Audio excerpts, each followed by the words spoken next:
અને આ આપણા રૂહી મેડમ પણ રેડી થઈ ગયા છે સ્કૂલે જવા માટે. અત્યારે રૂહી ગઈ સ્કૂલે અને હું કરવા બેસી ગઈ છું નાસ્તો. આજે તો બહારથી નાસ્તો ઓર્ડર કર્યો તો આલુ પૂરી અને khausa. Hello everyone, good morning, welcome to my new vlog. હા, બેગ મને આપી દો દીકરા, ત્યાં બેગ નહીં મૂકવાનું. નહીં ખાધું? કેમ નહીં ખાધું? કેમ નહીં ખાધું?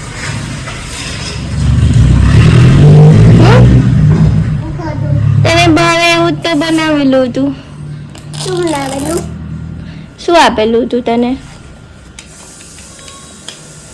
સુખડી હતી, એપલ હતું, હે ને? ભાવે ને તને? બીજું શું હતું? બીજું શું હતું?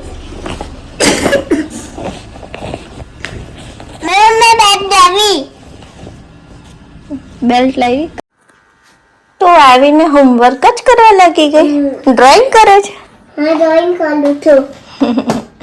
તને ભૂખ નથી લાગી? નહીં લાગી. ઓકે, પછી ખાઈ લેજે. હા હા, પછી ખાઈ લેજે ભૂખ લાગે તો. મારું લંચબોક્સ કર્યું. લંચ બોક્સ કર્યું, ટેબલ ઉપર મૂક્યું છે. તેના પર એ તો લંચબોક્સ તો ખાઈ ગયા. સારું, પછી લંચ બોક્સ ખાઈ લેજે. ચાલો, ત્યારે મેડમને ભૂખ લાગી જ ગઈ છે ફાઇનલી હોમવર્ક કરીને. તો મેડમ ખાઈ રહી છે. લો, ખાઈ લો. મેડમ ખાઈ રહી છે કાર્ટૂન જોતી જોતી. તો ફ્રી થઈને હું આવી ગઈ છું મારા બાલ્કની ગાર્ડનમાં. જો ગાઈસ, કેટલું મસ્ત ચોમાસું પણ ગયું છે એટલે મસ્ત હમણાં તો. અરે, આ શું છે? આ તો ઈયળ છે. આવી કેવી ઊભી છે જો ગાઈસ. મેં તો પહેલી વાર આજે જોઈ છે. ખતરનાક. એટલે જ મારા ગલગોટાના બધા પાંદડા આજ ખાઈ જતું લાગે. મેં એટલા ટાઈમથી શોધતી હતી ને, દેખાય પણ નહીં એવી છે. લાકડી જેવી જ છે. તો આને કાઢી નાખવું પડશે. આ બાજુ બી જોઈ લઉં બીજા ગલગોટામાં નથી કે. અને આ જો ઓર્કિડ લઈ આવી હતી અને મસ્ત પિંક કલરના ફૂલ પણ આવી ગયા છે. કેટલા સરસ છે. અને આમાં મેં ભાજી ને ધાણો રોપ્યો તો પણ કશું થયું નથી. આ બાજુ રૂહી મેડમ તો સૂઈ પણ ગયા છે જમીને, હોમવર્ક કરીને. રોજ સૂઈ જ જાય છે રૂહી. જ્યારે પણ સ્કૂલે જાય તો બપોરે મસ્ત સૂઈ જાય. તો ચાલો ગાઈસ, હું પણ એની સાથે થોડી વાર સૂઈ જાઉં. પણ પહેલાં થોડું કામ છે તો એ પતાવી દઈએ.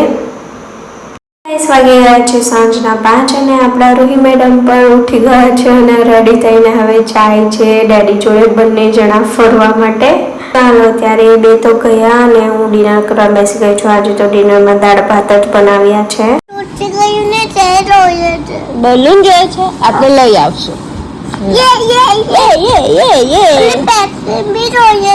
ઓકે, પેપ્સી પણ લઈ આવશું. લા,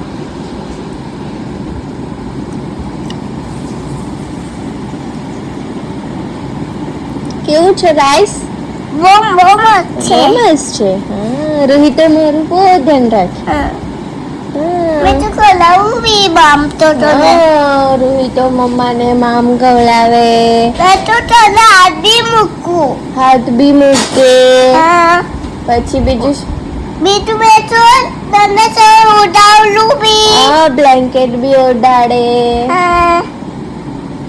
પછી પાણી બી લાવી આપે. પછી દવા બી લાવી આપે. કેટલું ધ્યાન રાખે રોહિત તમારું. કે દીકરું? દવા પીધી મમ્મા? હવે જમીને પીવા. જમીને દવા દવા પીલાપા. જમીને અમે પાછા નીકળ્યા છે ગામ જવા માટે. કેમ કે મારી તબિયત થોડી પાછી બગડી ગઈ હતી. એમ તો હમણાં જ ગામથી પાછા સુરત આવ્યા હતા, પણ તબિયત વધારે જ બગડી ગઈ છે. તો અહીંયા થશે નહીં એટલે પછી ગામમાં થોડા દિવસ 1-2 દિવસ આરામ કરી લઉં એમ કરીને નીકળ્યા છે મોડા. ઘર આવી ગયેલા છે અને અમારી સાથે એક મહેમાન પણ સાથે આવેલું છે. અમે ઘરને એકદમ નજીક આવી જ ગયા હતા અને આ જો ગાઈસ, અમને કંઈક મળ્યું છે રસ્તામાં જ હતું અને પાછળ બીજી ગાડી આવતી હતી ને એને દાબી જ દેવાનું હતું. સારું, અમે જોઈ લીધું ને ફટાફટ ઉચકી લીધું. તો આ છે જો દેશી કાચો મળ્યો છે તો અમે ઘરે લઈ આવ્યા છે. અને તો આજે એને રાખીશું, પછી કાલે મસ્ત સારી જગ્યાએ કશે છોડી દઈશું. કેમ કે રૂહી બી સૂઈ ગઈ છે અને સવારે બતાવવા મસ્ત છે, પણ મને તો બીક લાગે છે એટલે હું તો દૂરથી જ જોઈશ. જો આ દેશી કાચુઓ ચોમાસામાં ખાસ કરીને જોવા મળે છે ગાઈસ. તો હમણાં એને મસ્ત ડોલમાં મૂકી દીધું છે અને એક ટામેટું પણ આપી દીધું, ખાઈ પણ લીધું છે.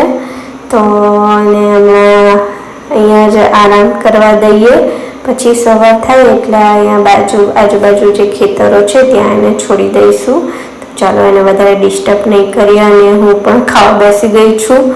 મમ્મીએ દાળ ઢોકળી બનાવી હતી તો મને ઈચ્છા થઈ ગઈ એટલે હું ખાવા બેસી ગઈ પાછી. ઓકે ગાઈસ, ડિનર થઈ ગયું છે, એડિટિંગ પણ થઈ ગયું છે. તો ચાલો વ્લોગને અહીંયા જ એન્ડ કરીએ. મળીએ નવા વ્લોગના સાથે. વિડીયો પસંદ આવ્યા હોય તો લાઈક કરજો અને આપણી ચેનલને સબસ્ક્રાઈબ કરજો. ઓકે બાય, કાલે મળ્યા.